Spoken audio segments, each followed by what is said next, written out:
Hello, mummies world എന്ന YouTube ചാനലിലേക്ക് എല്ലാവർക്കും സ്വാഗതം. ഇന്ന് ഞാൻ എത്തിയിരിക്കുന്നത് നല്ലൊരു പൈനാപ്പിൾ ഉപ്പിലിട്ടതിൻ്റെ റെസിപ്പിയുമായിട്ടാണ്. തയ്യാറാക്കാൻ അറിയാവുന്നവരായിരിക്കും കൂടുതലും, എന്നാൽ അറിയാത്തവർക്ക് വേണ്ടിയാട്ടോ ഈ വീഡിയോ ഷെയർ ചെയ്യുന്നത്. ആദ്യമായിട്ട് ചാനൽ കാണുന്നവർ സബ്സ്ക്രൈബ് ചെയ്തിട്ട് വീഡിയോ കാണുക. ഇതിനായിട്ട് ഞാൻ നല്ല പഴുത്ത പൈനാപ്പിൾ എടുത്തിട്ടുണ്ട്.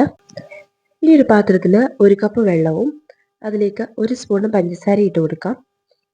അതിനുശേഷം 1/2 സ്പൂണ് ഉപ്പും കൂടി ഇട്ട് കൊടുത്ത് നമുക്ക് നന്നായിട്ടൊന്ന് തിളപ്പിച്ച് മാറ്റി വെക്കാം.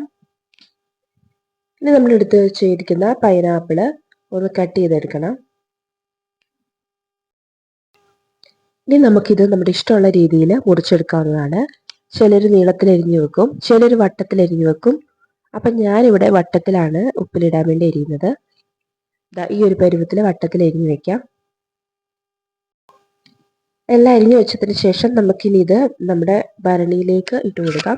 അപ്പം ഭരണി എടുക്കുമ്പോൾ പ്രത്യേകം ശ്രദ്ധിക്കുക, ഭരണിയൊക്കെ എടുക്കുമ്പോൾ അതിലൊട്ടും വെള്ളം പാടില്ല. വെള്ളം ഉണ്ടെങ്കിൽ പെട്ടെന്ന് പൂത്തു പോകും. അതിനുശേഷം നന്നായിട്ട് ഉണങ്ങിയ ഒരു ഭരണിയിലേക്ക് നമ്മൾ പൈനാപ്പിൾ ഇട്ട് കൊടുക്കാം. അതിനുശേഷം നമ്മൾ നേരത്തെ തിളപ്പിച്ച് ചൂടാറാൻ മാറ്റി വെച്ച വെള്ളം ഒഴിച്ചു കൊടുക്കാം.